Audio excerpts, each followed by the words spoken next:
Bab 73. Dia sebenarnya mencari siapa? Apa yang paling dia inginkan? Yang paling diinginkan Claire adalah menjalani kehidupan biasa bersama suaminya, dan kemudian melahirkan sepasang bayi sehingga dia akan menjadi tua dengan bahagia. Tapi tidak seperti yang diinginkan, James Lynn selingkuh, dan selingkuhannya hamil. Dia juga dipaksa untuk menikahi Colden Ye. Colden Ye sangat membencinya. Ini adalah fakta yang dipertanyakan, apa yang dia inginkan dalam hidup ini tidak mungkin lagi. Memikirkan hal ini, Claire perlahan kembali ke akal sehatnya. Mata yang masih berjuang tadi tiba-tiba menjadi tenang seperti air, tampak acuh tak acuh terhadap segalanya. Jika kamu benar-benar ingin melakukan ini, maka lakukanlah bersama. Setelah berbicara, Claire berhenti berjuang. Colden Ye melingkarkan lengannya di pinggang rampingnya, memberinya semua kekuatan di tubuhnya. Mangsa, itu wajar untuk melawan, dan vitalitasnya menarik. Dia tiba-tiba melucuti senjata dan menyerah seperti ini, menyebabkan keinginan Colden Ye untuk menggodanya sekarang. Itu menghilang dengan bersih. Ketika matanya dingin, dia mendorong Claire menjauh. Setelah didorong menjauh, Claire berdiri teguh dan menatapnya dengan ragu. Baru saja dia tampak seperti akan mempermalukannya, tapi sekarang dia menyerah. Pergi ke perusahaan.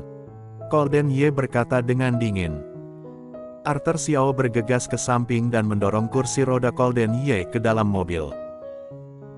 Sementara Claire masih berdiri linglung, Arthur Xiao memanggilnya, "Asisten Sen, bukankah kamu juga ikut pergi ke perusahaan?"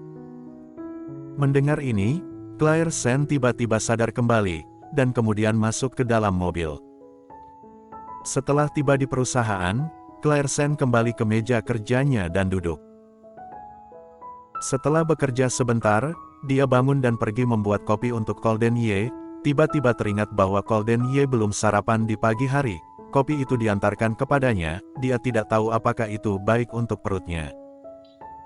Setelah berpikir sejenak, Claire menukarnya dengan secangkir teh hangat untuk Colden Ye. Setelah menuangkan, Claire mengantarnya ke Colden Ye. Ketika dia berjalan ke pintu kantor, langkah kaki Claire tiba-tiba berhenti dan bibirnya terbuka. Apa yang dia lakukan? Minum kopi tidak baik untuk perut, apa bedanya baginya? Bagaimanapun, itu adalah perutnya, mengapa dia harus memikirkannya? Memikirkan hal ini, Claire mengepalkan cangkir tehnya dengan kusut. Tapi setelah berpikir lain hal, dia keluar bersamanya. Dalam analisis terakhir, itu karena dia tidak sarapan. Dia mengubah kopi menjadi adalah hal normal. Claire mengetuk pintu setelah kenyamanan diri selesai. Masuk. Suara Colden Ye masih dingin dan tanpa emosi. Claire masuk, meletakkan teh di mejanya, ragu-ragu untuk waktu yang lama sebelum berbicara, itu. Namun, sebelum dia bisa menjelaskan, mata dingin Colden Ye jatuh pada secangkir teh, dan dia menyipitkan matanya, di mana kopinya. Kamu tidak makan di pagi hari. Minum kopi tidak baik untuk perutmu, jadi. Sebelum Claire selesai menjelaskan, Colden Ye memarahi, siapa yang mengizinkanmu membuat ini? Mendengar ini, Claire tersedak, bibirnya bergerak, aku. Colden Ye mengangkat matanya dalam-dalam, matanya menatap tajam ke wajahnya, matanya dipenuhi dengan sarkasme dingin, seperti angin dingin dan salju di bulan Desember yang tiba-tiba meleleh ke dalam hatinya. Berhati dingin. Bibir Claire bergerak, tiba-tiba dia tidak bisa berkata apa-apa. Keluar. Tangan yang memegang cangkir secara bertahap bergetar, Claire berusaha keras untuk menekan amarah di hatinya lalu berbalik dan meninggalkan kantor. Setelah keluar, Claire bersandar ke dinding, tubuhnya gemetar tak terkendali. Dia cukup baik untuk menjadi jijik. Claire menunduk, dia tidak akan melakukan hal seperti ini lagi di masa depan. Setelah dia mengetahuinya, Claire Sen kembali dan kemudian dia perlahan-lahan menggelapkan matanya ketika dia melihat cangkir teh di atas mejanya. Namun, apa yang tidak diketahui Claire Sen adalah bahwa setelah dia keluar, Golden Ye menatap cangkir teh dengan mata yang rumit, matanya berangsur-angsur semakin dalam. Tangan yang memegang pena itu mengencang tanpa suara, bibir tipis Golden Ye mengencang. Wanita itu, mengapa melakukan hal seperti itu? Mengapa setelah dia berbicara tentang dia sangat marah sehingga dia akan meledak, tetapi dia menanggung semuanya. Kemudian dia menoleh dan keluar dengan sedih. Claire Sen, apa yang kamu inginkan? Sepanjang pagi, Claire Sen terjebak dalam pikirannya sendiri, dia tidak punya energi untuk bekerja, hanya ketika dia berjalan ke kafetaria untuk makan di siang hari, dia terkejut menyadari bahwa dia lapar. Ketika hendak pergi makan, kantin membuat ekor babi hari ini. Claire Sen mencium baunya, perutnya menjadi kembung. Di tengah makan, dia menutup mulutnya dan berbalik dan berlari ke kamar mandi.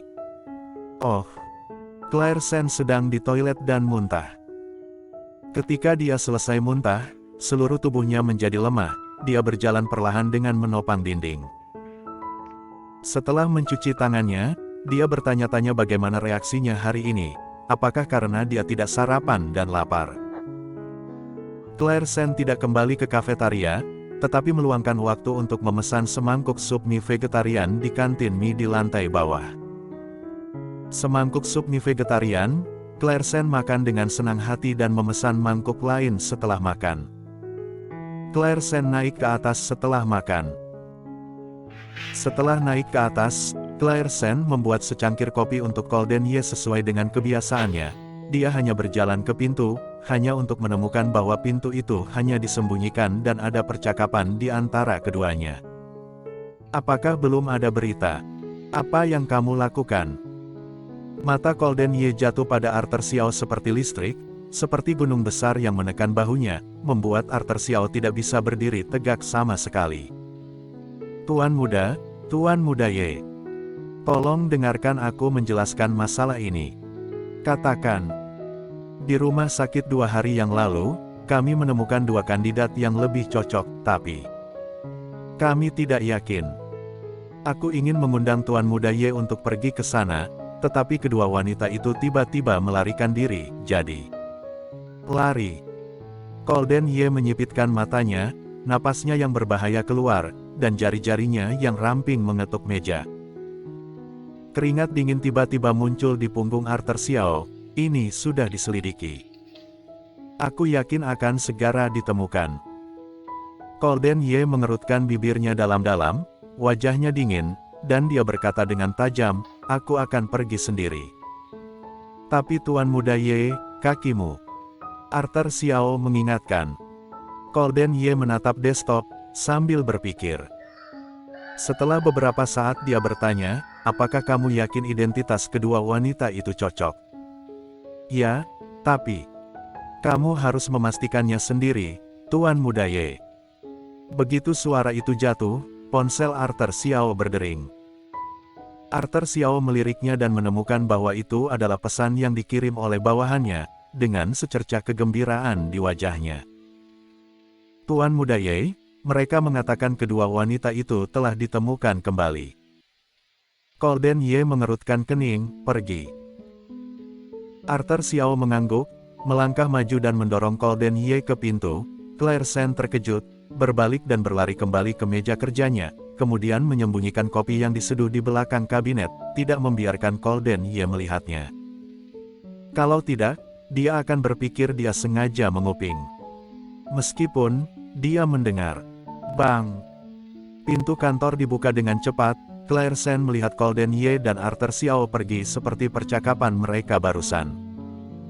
Seperti terakhir kali, mereka sepertinya mencari seseorang. Melihat ekspresi dan nada Golden Ye, sepertinya sangat ketat untuk orang ini. Claire Sen menjadi sedikit penasaran. Masih ada sesuatu yang perlu dikhawatirkan untuk orang seperti dia, jadi dia tiba-tiba ingin tahu siapa itu. Bagaimana kalau dia akan menindaklanjuti dan melihat? Bersambung.